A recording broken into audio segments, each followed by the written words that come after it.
Kankali music.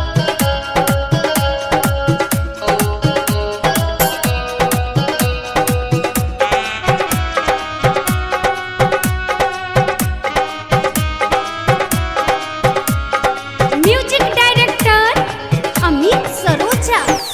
तोहर जवानी देख जुआ लार गे देवे ने हमारा तो हरबो जोगार गे। तोहर जवानी देख जुआ लार गे देवे ने हमारा तो हरबो जोगार गे। मानबो ने लोको बेज तू तू तू तू हमरा चाही गे उसिया ऊ हमरा चाही गे सोनिया ऊ हमरा चाही गे रखिया ऊ हमरा चाही गे छोटिया ऊ तोहर जवानी देख जुआ लार गे देवे ने हमारा तो फरबो जोगार गे।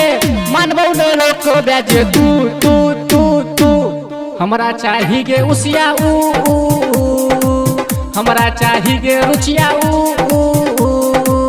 हमरा चाही गे कजली ऊ हमरा चाही गे नैया ऊ।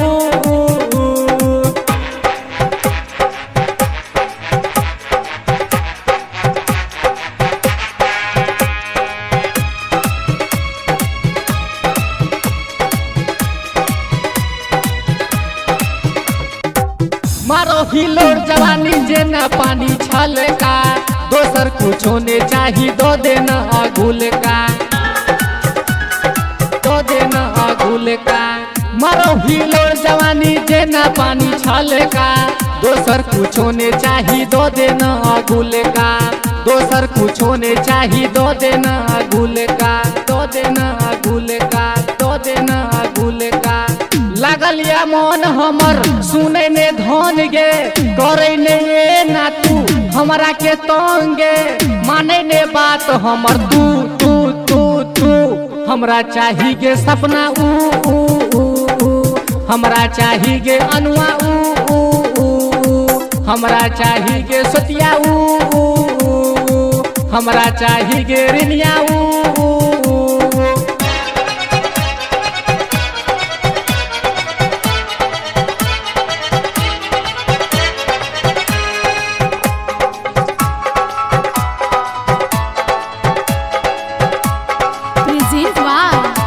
कंकाली म्यूजिक। कहिया तक पंजाबानी के देखेबे बोले ने ऊ चीज कहिया छिखेबे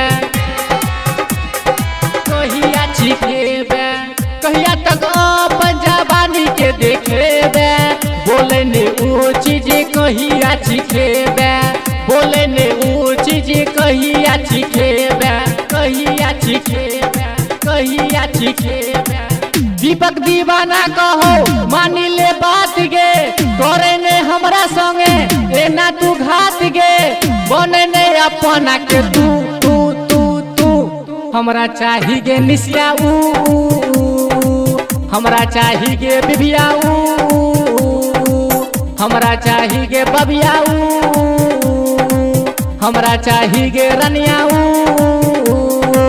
तोहर जवानी देख जुआ लार गे देवे ने हमारा तो फरबो जोगार गे। मानबो ने लोको बेज तू तू तू तू हमरा चाही गे उसिया ऊ हमरा चाही गे रुचिया ऊ हमरा चाही गे कजली ऊ हमरा चाही गे नैया ऊ।